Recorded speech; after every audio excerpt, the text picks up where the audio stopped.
السلام عليكم، كي دايرين؟ مزيان؟ اليوم معنا قصة واعرة تحت عنوان الغول في قرية الظلام.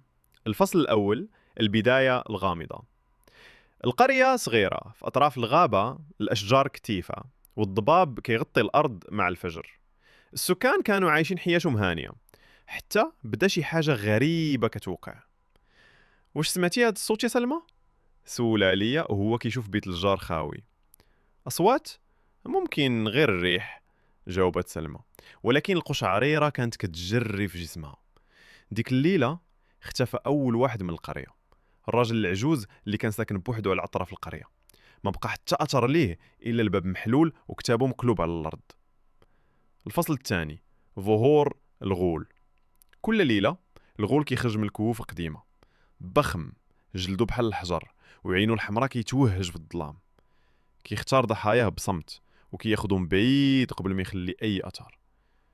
علي، كنبان شي حاجه كتحرك بين الشجر، صرخات سلمى. علي وقف وما تحركش. ما تحركيش، راه كيراقبنا. في هاد اللحظه الصوت اختفى، ولكن البضال بداو كيتحركوا بحال الا حيه. الفصل الثالث، الخطه.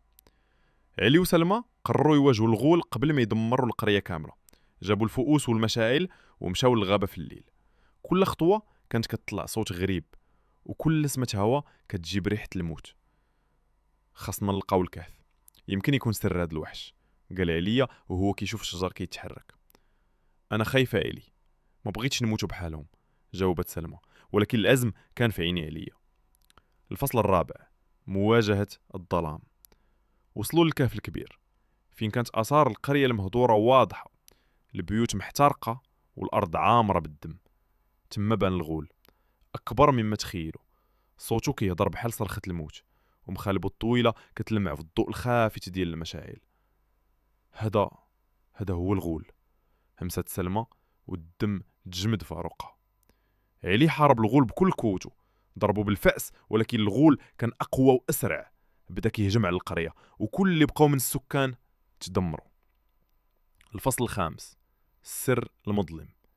قبل ما يختفي الغول في الظلام، صور علي وسلمى بحال إلا هما الوحيدين اللي عرفوا سر. اكتشفوا ان الغول مسحور بلعنه قديمه، داروها اسلاف القريه باش يحمي المكان ديالو من الفضوليين. علي، ما نقدرش نرجعوا لهاد البلاصه مره اخرى، قالت سلمى وهما كيشوفوا البيوت في الرماد. الفصل السادس، النهايه المأساويه. مع شروق الشمس القريه كانت صامته تماما، البيوت خاويه والجثث متناثره. علي وسلمى نجاو، ولكن حياتهم تبدلت للابد. كل ليله كيسمعوا صدى صراخ الغول، وكل ظل في الظلام كيرجع لهم الرعب.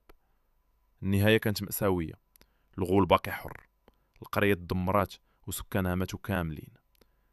علي وسلمى عايشين في كابوس ما كيساليش، عارفين ان الظلام غادي يرجع يوم ياخد كل شي مرة اخرى.